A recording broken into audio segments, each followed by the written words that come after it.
I'm Eléonore Blanc. I'm the founder of CryptoCanal and main organizer of ETHDam, and it's my pleasure to sit down and answer a few questions. So would you start out by outlining how this all started and bring us to where we are, or where we were 3 days ago on Friday? Sure. All of this started, I guess, in 2022 when I organized ETH Day and DeFi Day during DEF Connect in Amsterdam, and that was the first big conference that I ever organized. I just thought it was like a glorified big meetup, which it was. It just requires much more work. And then in 2023, I organized the first ETHDam. So it was the first conference and hackathon that I ever organized. And that one was dedicated to privacy and DeFi.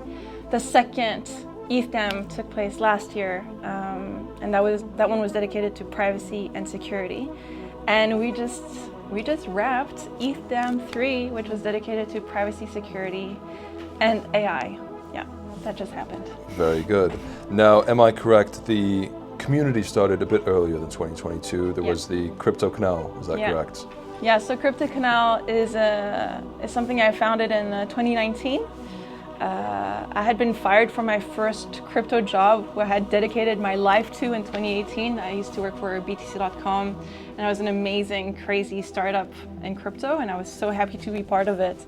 But when I got rug pulled and they dissolved the whole entity here in the Netherlands, I thought that I would never work again for someone else, basically. And then I created CryptoCanal, and then from then on, other things, other projects came along. So yeah, that's very nice. So as of recording, today is Sunday, the last day of ETHDam 2024. Could you cover the presents these past 3 days, the big wins that you have seen here? Too many. First of all, I'll start with my favorite one, maybe. I'll start with my biggest win is to finally be able to welcome Alexei Pertsev to the stage. That was a big one. That was today. Kind of to pinch myself that happened. It's been 3 years of me advocating for him, for his story to be heard, for his funding campaign to go through, for his story to be understood not only by crypto people, but also by larger institutions and by, I hope as well, by, the Dutch prosecutions. And today he took the stage, and he was able to share his story. And yeah, that was huge. And I'm just so happy in a way that it will never be heard by anyone else than the people that were in that room. The room was packed to the brim, and it was really moving to see everybody just be there for him, to listen to his story. It's a moment of history that's unrecorded and that will stay unrecorded, and yeah, that was a big highlight. Congratulations on bringing Alexei to the stage, to the conference, and all the other wonderful speakers we've had. Where do you see this going in the future? I'm doubling down. In a sense, I meant every word at the end of my speech right there when I was closing the stage.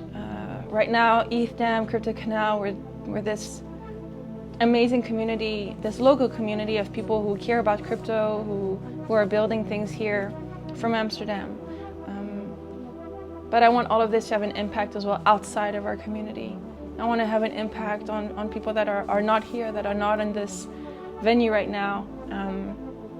And I want to make sure that CryptoCanal becomes a place where people can discuss these bigger topics and really can see what crypto can become in the future. I don't want us to be this fringe, looked down upon, sort of, we're just devs in a corner and we're not being taken seriously. We need to go out there. So I'm going to be doubling down and making sure that CryptoCanal and the messages that we carry, that they are being seen and heard to a larger audience. And now, one last question to keep this nice, sweet and short before we go to our very exciting laser tag game. You mentioned a couple times of this community becoming political and of your change into that. Can you give us the background, the change, and what it's like today? Yeah, for sure. I mean, my background's in political science, so I guess personally I've always been into crypto for the cypherpunk ideals. That is political at its core. Crypto is political because it's trying to disrupt the current system. And therefore the values, the ideas are political in itself. That's what I believe. I believe that using cryptocurrency is a political statement. If today you try to step out of the norm, if today you're trying to use something else than fiat, if today you're trying to have something that's censorship resistant and permissionless and private and there for the world, that is political. That is an act in itself. That is a political statement. So that's the beginning. August 2022, Alexei Peretsev was arrested here in the Netherlands, and it made me so angry that a developer would be arrested here on this turf that I have cultivated, where I've built a community of people to, eat, breathe, live crypto, or at least hash it out every month. To have someone of that caliber who is peacefully living his life, having his life shattered to pieces and become a martyr, that no one wants to become a martyr of anything.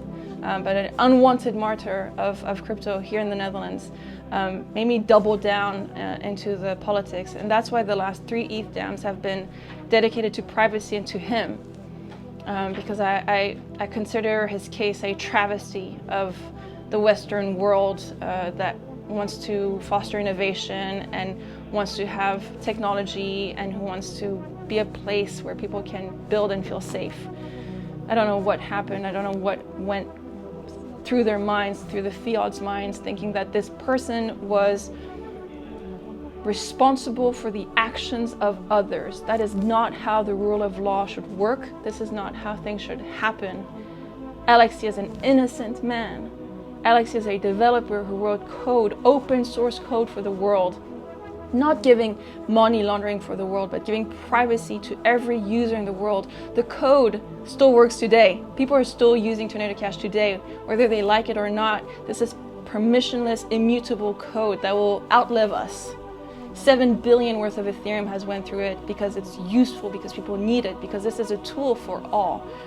And the fact that they dare to arrest him and blame him and accuse him and convict him for laundering a 1 billion is a travesty. He did not do that.